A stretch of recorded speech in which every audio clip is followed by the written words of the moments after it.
দেখো বন্ধুরা, বাইরে কত বৃষ্টি হচ্ছে, অন্ধকার করে আছে। তোমাদের ওখানে কি বৃষ্টি হচ্ছে? আমার অবশ্যই কমেন্ট করে জানাবে। বৃষ্টিতে মুরগির ঘরে ঝাপটা ঢুকিয়ে দিয়েছে, তাই আমি কুড়োর বস্তা নিয়ে নোংরা কুড়োগুলো ছড়িয়ে দেব। দেখো, বস্তার ভিতর থেকে কুড়োগুলো বার করছি। যে জায়গাগুলো আমি কুড়োগুলো ছড়িয়ে দিচ্ছি, বন্ধুরা তোমরা দেখতে থাকো।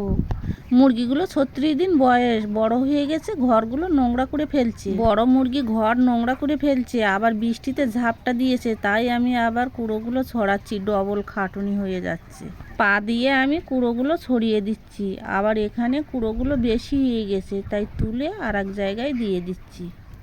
দেখো, কুড়োটা বেশি হয়ে গেছে বলে তুলে নিলাম, নিয়ে অন্য জায়গায় দিয়ে দিচ্ছি। কুড়ো ছড়ানো হয়ে গেছে। এবার মুরগির ঘর থেকে বেরিয়ে দেখি ছাগলগুলো কি করছে। আবার মুরগির ঘর থেকে বেরিয়ে দেখি কালু দাঁড়িয়ে আছে। আবার কালুকে একটা মুরগি দিতে হবে, নি ও কতক্ষণ দাঁড়িয়ে থাকে। কালু এখানে প্রতিদিন ফিরে আসে মরা মুরগি খেতে। দাঁড়া রে কালু, একটা মরা মুরগি দি, তুই নিয়ে চলে যা। কালুকে একটা মরা মুরগি দিলাম। কালু খুব খুশি। মুরগিটা নিয়ে দেখো বন্ধুরা, কেমন কালু চলে যাচ্ছে। ওর আবার ছোট ছোট 5টা 6টা বাচ্চা হয়েছে। এবার ছাগলগুলো দেখি কি করছে। আজকে তো বৃষ্টি হয়েছে, ছাগলগুলো বার করতে পারিনি, তাই খড় ভুসি দিয়ে ছাগলগুলো খেতে দিচ্ছি। সবাই ভালো থেকো বন্ধুরা, আজকের এখানে শেষ করছি। ভালো লাগলে একটা লাইক দিও।